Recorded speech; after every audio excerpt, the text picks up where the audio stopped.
अलग रणनीति पर काम कर रही है और किसी भी तरह से इस चुनाव को लूज करने के मूड में नहीं है। प्रत्युष, आपका बहुत बहुत शुक्रिया हम तक जानकारी पहुंचाने के लिए और खबरों से दर्शकों को अपडेट करने के लिए। अब बात करते हैं चीन के खिलाफ भारत की तैयारी की। आज मैं चीन के बॉर्डर से एक ऐसी रिपोर्ट लेकर आया हूं जिसे देखकर आप हैरान हो जाएंगे। कैसे गलवान की घटना के बाद मोदी सरकार ने चीन की हेकड़े निकालने की तैयारी की। आज सीमा पर आलम यह है कि चीन भारत पर आंख उठाने से पहले एक बार नहीं 1000 बार सोचेगा। बॉर्डर से 100% खांटी रिपोर्ट, या यह भी कह सकते हैं कि जिनपिंग की खटिया खड़ी कर देने वाली रिपोर्ट मैं लेकर आया हूं और आपको दिखाने जा रहा हूं। और हां, जिनपिंग को यह भी बता देना चाहता हूं कि चले गए वो दिन जब एलएसी पर दादागिरी चीन की होती थी। भारत ने चीन की दीवार से भी बड़ी सुरक्षा चक्रव्यूह रच डाली है। आज हकीकत यह है कि 2 सालों में भारत न सिर्फ हथियारों के मामले में ताकतवर बना, बल्कि उन हथियारों और जवानों को जंग के मोर्चे तक पहुंचाने के लिए जरूरी इंफ्रास्ट्रक्चर भी भारत ने तैयार कर लिया है। ये देखिए तस्वीर है, इसकी तस्वीर मैं आपको दिखा रहा हूं। चीन के बॉर्डर इलाकों में किस तरह से सड़कों का जाल बिछाया जा रहा है। भारत चीन को सीधी चुनौती दे रहा है। बॉर्डर के इलाके में इंफ्रास्ट्रक्चर की बहुत अहमियत होती है। फुल स्क्रीन ये तस्वीर दिखाइए और बाकी कहानी मैं आपको बताता हूं। इस क्षेत्र में भारत ने पिछले कुछ सालों में ऐसे हालात पलट लिए हैं, उसकी एक्चुअल तस्वीर आप इस वक्त देख रहे हैं। अब आंकड़ों में भी मैं आपको बता दूं, क्या आप यकीन करेंगे कि पिछले 60 सालों में चीन के साथ लगने वाली सीमा पर हमने सिर्फ 2 सुरंगें बनाई, लेकिन पिछले 3 सालों में 4 सुरंगें बनकर तैयार हो गई। इसे इस तरह भी समझिए कि पहले जहां 30 साल में एक सुरंग बनती थी, यानी कि पहले की सरकारों का लचर रवैया बॉर्डर को लेकर, लेकिन अब हर साल सीमा पर 1 से ज्यादा सुरंग बन रही है। इन आंकड़ों से एक बात तो साफ है कि अगर एक सुरंग या टनल खोदने में 30 साल का वक्त हम लगाएंगे तो हमारा दुश्मन यानी कि चीन भारत के खिलाफ तो मनमानी करेगा ही। लेकिन अब हालात बदले हैं। सुरंगों की रोमांच से भर देने वाली तस्वीर देखिए, उसके बाद आपको पूरी जानकारी देंगे और उसके बाद पहले आपको कुछ आंकड़े भी दिखाते हैं। पिछले 3 साल में बीआरओ ने इंफ्रास्ट्रक्चर में 300 प्रोजेक्ट पूरे किए हैं। इनका बजट 8000 करोड़ रुपए का था। दिसंबर तक 60 और प्रोजेक्ट पूरे हो जाएंगे, यानी कि कुल 360 प्रोजेक्ट बन जाएंगे। अब आप भी हिसाब किताब निकाल सकते हैं कि मोदी राज में एक साल में एलएसी पर 100 से ज्यादा प्रोजेक्ट पूरे किए जा रहे हैं। इसमें सड़क है, पुल है, टनल है, स्ट्रेटेजिक वॉच टावर्स हैं, एयरफील्ड्स हैं, ये सब कुछ इसमें शामिल है। और ये पूरी जानकारी बीआरओ के chief lieutenant general Rajiv Chaudhary ने दी है। आगे बढ़ने से पहले आपको उनका यह बयान जरूर सुनना चाहिए।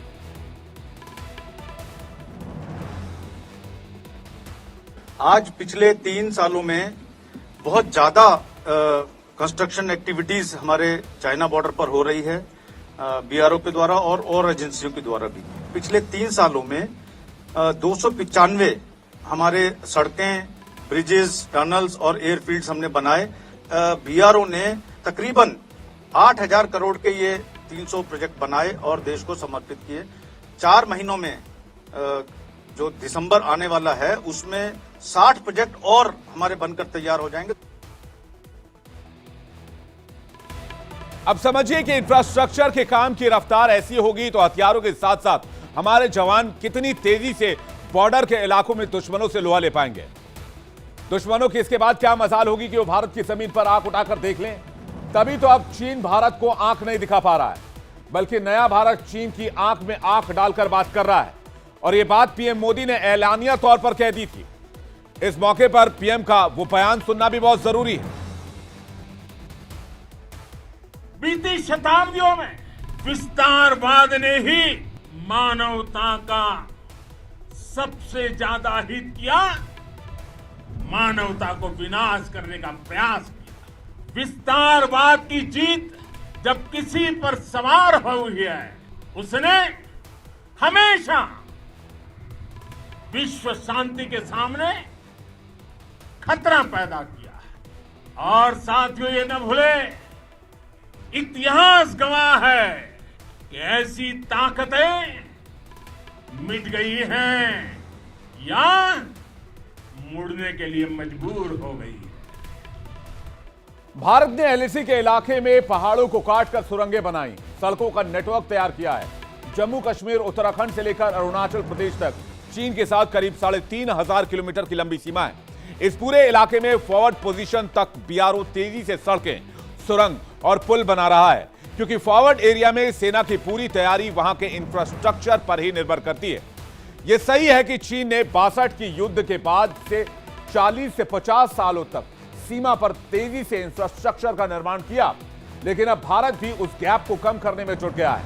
अब मैप के जरिए आप देखिए कि किस इलाके में इस वक्त काम हो रहा है। यह वो इलाका है जहां पर भारत ने तेजी से निर्माण किए हैं, जिसको हमने लाल रंग से इसको मार्क किया है। ये इस एरिया को आप देख रहे हैं, और ठीक इसी तरह यहां पर देखिए पूर्वी क्षेत्र में इस एरिया पर भारत ने बहुत तेजी से काम किया है, इसको भी हमने मार्क किया है। ये वो चीन से लगता हुआ सीमावर्ती इलाका है जहां पर तेजी से पिछले 3 साल में निर्माण हुआ है, और हम अगले 4-5 सालों में चीन से आगे भी निकल जाएंगे अगर इसी तरह निर्माण होता रहा। इसके जरिए पूर्वी लद्दाख से अरुणाचल तक चीन को माकूल जवाब दिया जाएगा। हाल के दिनों में कई बड़े प्रोजेक्ट का उद्घाटन किया गया। रक्षा मंत्री राजनाथ सिंह ने 12 सितंबर को कई प्रोजेक्ट का उद्घाटन किया, जिसमें पहला नाम है अरुणाचल प्रदेश का नेचीफू टनल। नेचीफू टनल को इस वक्त आप देख रहे हैं। इस टनल की लंबाई 500 मीटर है। पहाड़ों के भीतर खूबसूरत लाइटों से चमचमाती सुरंग को बनाने में 86 करोड़ रुपए खर्च किए गए, जिसकी तस्वीर इस वक्त आप देख रहे हैं। इसमें सुरक्षा के सारे अत्याधुनिक तकनीक मौजूद है। यह सुरंग बालीपुरा को तवांग से जोड़ता है। 5,700 फीट की ऊंचाई पर बनी यह सुरंग सिंगल टनल में 2 लेन की सुरंग है, यानी दोनों तरफ से गाड़ियों की आवाजाही होगी। यह पूरा टनल डी शेप में बनाया गया है, मतलब अंग्रेजों की लेटर डी की तरह, अंग्रेजी का जो डी लेटर है उसी तरह कर्व स्टाइल में इसकी बनावट है। अब अरुणाचल प्रदेश में बन रहे एक और प्रोजेक्ट की तस्वीरें देखिए। सेला टनल अरुणाचल के नूरानांग इलाके में है, जो बालीपारा चाहरद्वार तवांग रोड पर है। टनल 13,700 फीट की ऊंचाई पर है। सेला टनल डबल लेन की दुनिया की सबसे लंबी सुरंग है। इससे पहले सबसे लंबी बाई लेन टनल तिब्बत में है, लेकिन अब भारत में होगी। इसमें 2 सुरंग है। पहली सुरंग की लंबाई 1,555 मीटर है, जबकि दूसरी सुरंग की लंबाई 980 मीटर है। इसकी मदद से अरुणाचल के इस बॉर्डर एरिया में किसी भी मौसम में आवाजाही आसान हो गई है। सैनिकों को तवांग सेक्टर के फॉरवर्ड एरिया तक पहुंचने में यह टनल गेम चेंजर कही जा रही है, पाथ ब्रेकिंग कही जा रही है।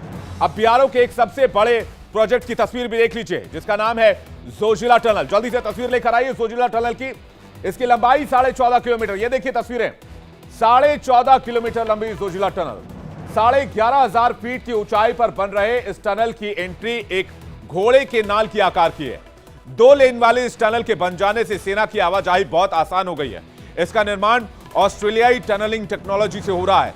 बीआरओ के मुताबिक जोजिला को पार करने में 3 से 4 घंटे का समय लगता है, लेकिन टनल के बन जाने से सिर्फ 15 मिनट में इस टनल को पार कर लिया जाएगा। इसमें सीसीटीवी, रेडियो कंट्रोल सिस्टम, 24 घंटे बिजली सप्लाई और वेंटिलेशन के पूरे इंतजाम हैं। सर्दियों के मौसम में बर्फबारी की वजह से कश्मीर का क्षेत्र लद्दाख से कट जाता है, लेकिन जोजिला टनल बन जाने से श्रीनगर से सेना की मूवमेंट लद्दाख तक आसान हो जाएगी और भारत इजीली बॉर्डर पर मूव कर पाएगा। ये देखिए, ये जोजिला टनल जो इस वक्त निर्माणाधीन है, जिसकी तस्वीर आप देख रहे हैं, 14.5 किलोमीटर की लंबाई है इसके अंदर हर अत्याधुनिक सुविधा का ख्याल रखा गया है, चाहे वो वेंटिलेशन हो, चाहे वो दूसरी जरूरी चीजें हो। बीआरओ के कर्मयोगियों ने लद्दाख में दुनिया की सबसे ऊंची सड़क का निर्माण भी शुरू कर दिया है, जो दुश्मनों के खिलाफ स्ट्रेटेजिक तौर पर काफी अहम माना जा रहा है। डेंगचोक सेक्टर में गाड़ियों की आवाजाही के लिए यह दुनिया की सबसे ऊंची सड़क होगी, जो 19,400 फीट की ऊंचाई पर तैयार की गई है।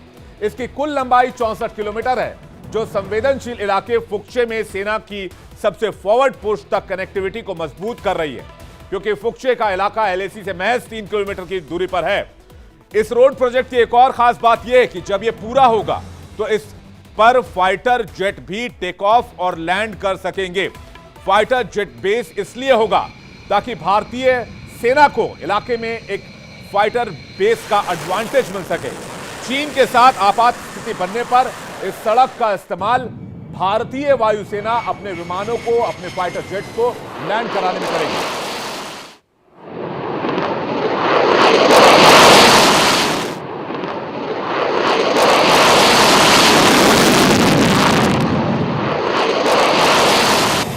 बता दें आपको कि चीन के साथ अगर कोई भी आपात स्थिति बनती है तो इस सड़क का इस्तेमाल देश की वायुसेना कर सकती है, चीन को आसमान से जवाब दे सकती है। और चीन के इतने करीब एयर स्ट्रिप होने से चीन में खलबली है, चीन दहला हुआ है। सड़कें, ब्रिज और टनल के बाद देखिए देश कैसे सीमा के करीब, बिल्कुल करीब एक नया एयरफील्ड भी बना रहा है जिसका नाम है न्योमा एयरफील्ड, जो 14,000 फीट की ऊंचाई पर है। मैप के जरिए समझिए ये न्योमा एयरफील्ड कहां पर होगा। जल्दी से लेकर आइए मैप जिसमें दिखाएं न्योमा एयरफील्ड कहां पर एलएसी पर मौजूद है। दरअसल ये एलएसी यहां से 50 किलोमीटर की दूरी पर है, यानी कि जो न्योमा एयरफील्ड होगी इसे महज 50 किलोमीटर पर लाइन ऑफ एक्चुअल कंट्रोल है। 14,000 फीट की ऊंचाई पर बन रहा एयरफील्ड काफी महत्वपूर्ण है क्योंकि यहां से एलएसी पर चीन के हर मूवमेंट पर नजर रखी जा सकती है। टोही फाइटर जेट की मदद से नजर रखी जा सकती है, हेरॉन ड्रोन के जरिए नजर रखी जा सकती है और चीन की हर साजिश का मुंहतोड़ जवाब भी दिया जा सकता है। अब जानिए कि जब ये एयरफील्ड बनकर तैयार हो जाएगा तो यहां से भारतीय वायुसेना कौन कौन से विमान दुश्मनों के दिल में दहशत पैदा करने के लिए टेक ऑफ कर पाएंगे। इसमें सबसे पहला नाम है राफेल का। एलएसी से सिर्फ 50 किलोमीटर दूर जब न्योमा एयरफील्ड से राफेल उड़ान भरेगा तो उसकी गर्जना से चीन खौफ से भर जाएगा। तस्वीरें आप देखिए, राफेल की तस्वीरें आप देख रहे हैं, जरा फुल स्क्रीन ये तस्वीर दिखाइए।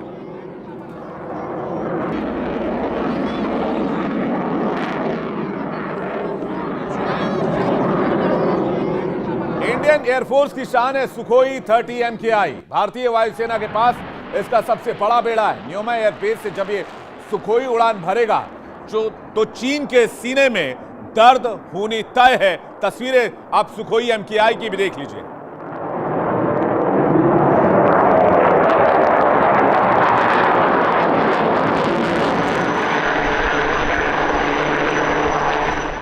इसी तरह MiG-29 और तेजस भारत की सीमा की रखवाली करने के लिए न्योमा एयरबेस से टेक ऑफ करेंगे तो दुश्मन कोई भी हिमाकत नहीं कर पाएगा।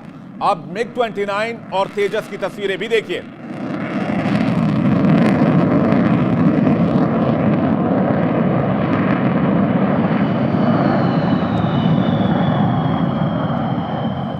न्योमा एयरफील्ड का शिलान्यास हो गया है जिसे PRO करीब 218 करोड़ की लागत से 1 साल के अंदर तैयार कर एयरफोर्स को हैंडओवर भी करने वाला है, जिसके बाद यहां से फाइटर जेट उड़ान भर पाएंगे।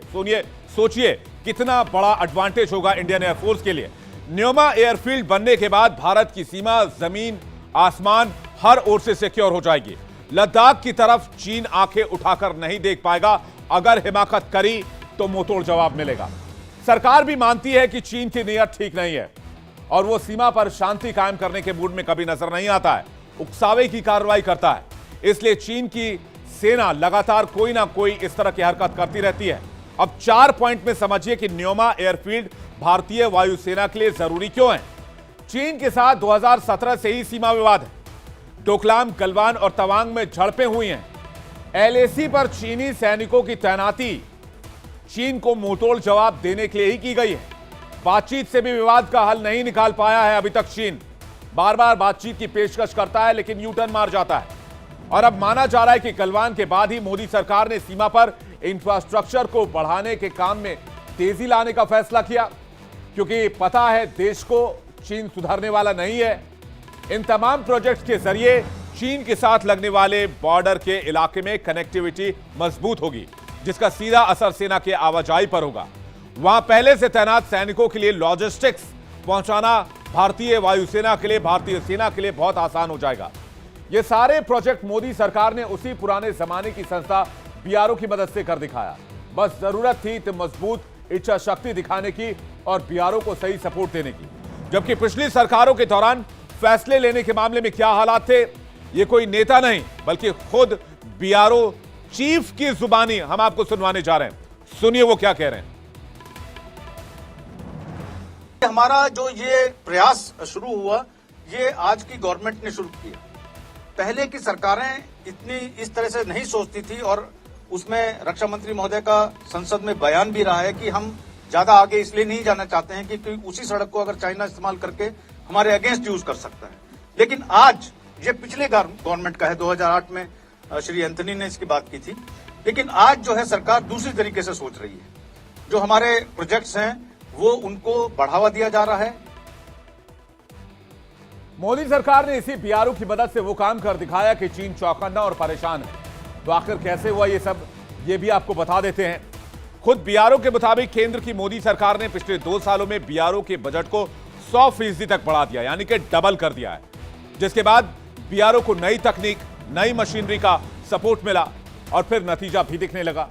बीआरओ के काम की रफ्तार बढ़ गई। जहां पहले 30 सालों में एक सुरंग बनती थी, अब हर साल एक से ज्यादा सुरंग बनकर तैयार हो रही है। यानी बीआरओ को खुली छूट है, उसके रास्ते में कोई बाधा, कोई पाबंदी, कोई अड़चन नहीं है, कोई बजट की कमी नहीं है। पाबंदी है तो देश के दुश्मनों के लिए है, चीन के लिए है। चीन के मंसूबे को पूरा नहीं होने देने पर चीन को लेकर मोदी का एजेंडा बिल्कुल क्लियर है। वो वक्त वक्त पर इसका ऐलान भी कर देते हैं। जैसे गलवान की घटना के बाद मोदी ने चीन को 2 टूक मैसेज दे दिया था और मोदी का मैसेज क्लियर था। हमारे लिए भारत की अखंडता और संप्रभुता सर्वोच्च है और इसकी रक्षा करने से हमें कोई भी रोक नहीं सकता। इस बारे में किसी को भी जरा भी भ्रम या संदेह नहीं होना चाहिए। भारत शांति चाहता है, लेकिन भारत उकसाने पर हर हाल में यथोचित जवाब देने में सक्षम है। इंफ्रास्ट्रक्चर के मामले में हम जल्दी चीन को पीछे छोड़ने वाले हैं, तो आधुनिक हथियारों के मामले में हम चीन से आगे निकल चुके हैं, जिसने चीन के दिल में दहशत पैदा कर दी है। तभी चीन शांत बैठा हुआ है। एक नजर डालिए एलएसी पर, हमारे 5 बड़े हथियारों की तैनाती पर, जो चीन को आंखें दिखा रहे हैं। सबसे पहले लद्दाख में धनुष तोप की तैनाती की गई है। धनुष तोप काफी माहिर माना जाता है, इसे मूव करना आसान है, इसे एक जगह से दूसरी जगह ले जाना आसान है, दुश्मनों के खिलाफ इस्तेमाल करना आसान है। वहीं लद्दाख में T-90 भीष्म टैंकों की तैनाती की गई है। इसके अलावा पासीघाट अरुणाचल प्रदेश में सुखोई 30 MKI की तैनाती की गई है। हासीमारा में पश्चिम बंगाल में एयरबेस पर राफेल की तैनाती की गई है। यही नहीं, असम में S-400 एयर डिफेंस